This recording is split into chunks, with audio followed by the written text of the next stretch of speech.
Covering news where you live. This is 5 News. Well, thank you for joining us here today on this Monday for the latest news and weather where you live. I'm Joe Ellison. All right, first we want to notify you of some potential traffic in Fayetteville if you'll be hitting the streets this week. Crews begin work this morning on the southbound lanes of Archibald Yeld. That's the boulevard to reduce traffic to 2 lanes. They'll be working on an existing manhole and 2 new ones and installing a new sewer line between all 3. Now the project will be carried out in 2 phases and this will happen over a 2-week period. Once work on the west side of the road is finished, the lane closures will switch to the northbound lane, so some traffic there to remind you of. All right, now let's take a look at the weather on this Monday with meteorologist Stephen Abshire. Hey, Stephen, how are we starting off this week? Hey, Joe, we're starting out this week really nice because we're at the start of a warming trend that'll last through most of this week. We're going to see temperatures well above average, and that's going to start today. We're going to have high temperatures in the upper 50s for today, 58 in Fayetteville, 58 in Fort Smith, 59 in Sallisaw, and 62 in Waldron later on throughout the rest of today. We're going to have cloud coverage that'll start for today and really just a cloudy week, and those rain chances will pick up as we get later on throughout the rest of this week. But really, temperature-wise, we're looking pretty nice outside. But breaking down what we could expect in terms of rain as we get going here in the next few days, we're going to see rain chances for today and tomorrow around a 20% chance. Just some light scattered showers are possible. But as we get later on into Tuesday night, some heavier rain will begin to move in through parts of the River Valley. Then as we get into Wednesday, that's when we're going to see more widespread heavy rain begin to be a problem. Throughout the middle of the afternoon, we could see some stronger showers begin to move in, and then the line of storms that'll be moving through on Wednesday night, bringing a good bit of rain with it. And then as we get into Thursday as well, we have the chance for that rain to continue. But temperatures are going to look nice. We're going to be in the 60s. Even when it's not raining, at least it'll be nice outside. But cloud coverage will exist until we get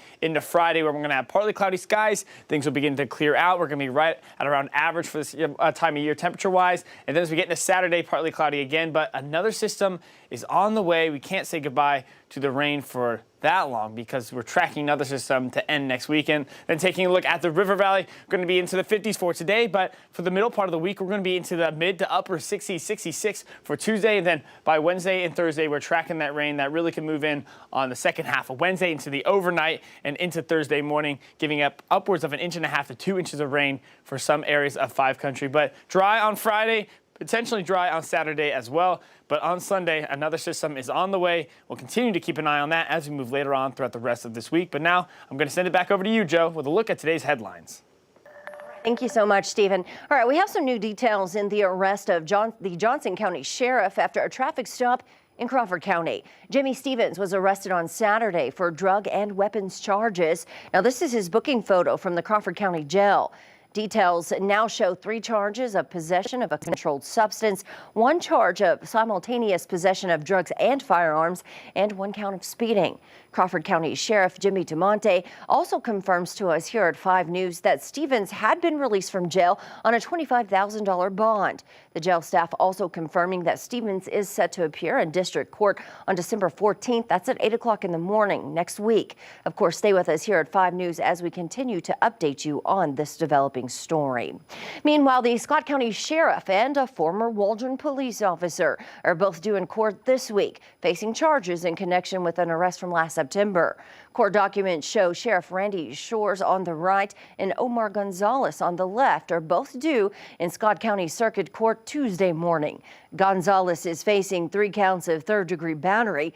Shores is facing 2 counts of being an accessory to that third-degree battery charge.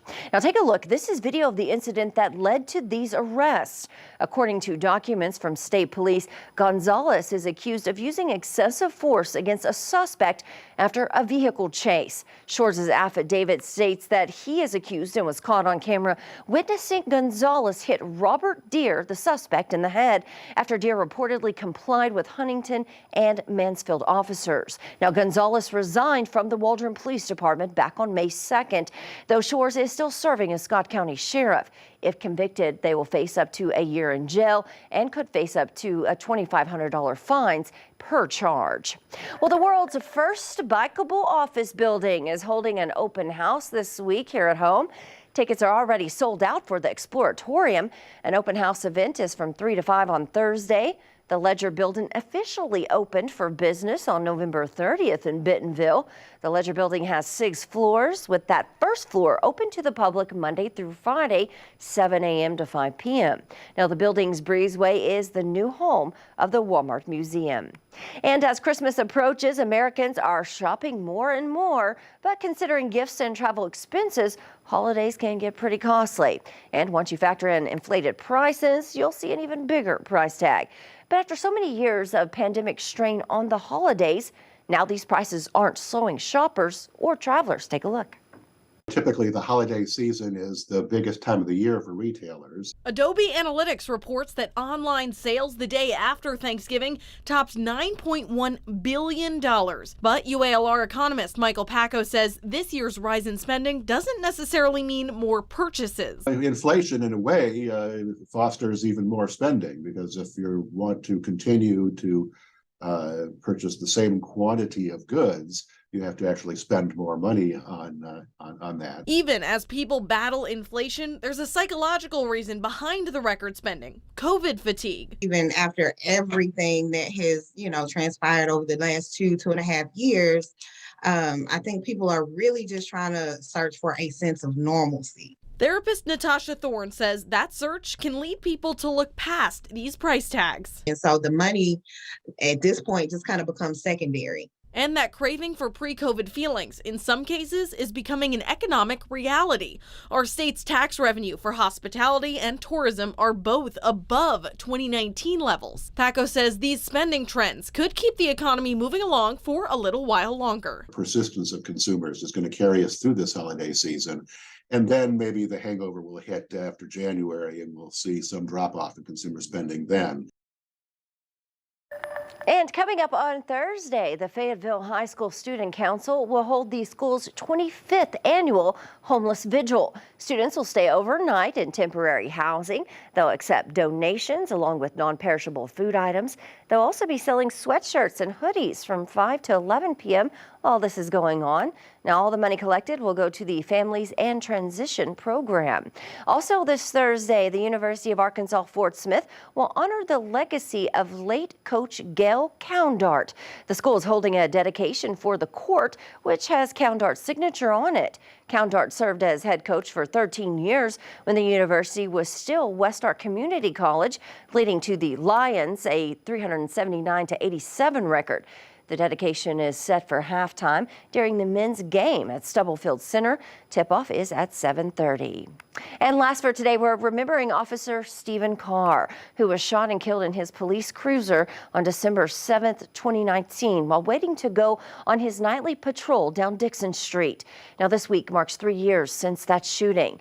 Carr was hired back in 2017 at the police department. He patrolled Fayetteville's entertainment district. Earlier this year, the city of Fayetteville honored Carr by renaming a section of Porter Road as the Stephen Carr Memorial Boulevard.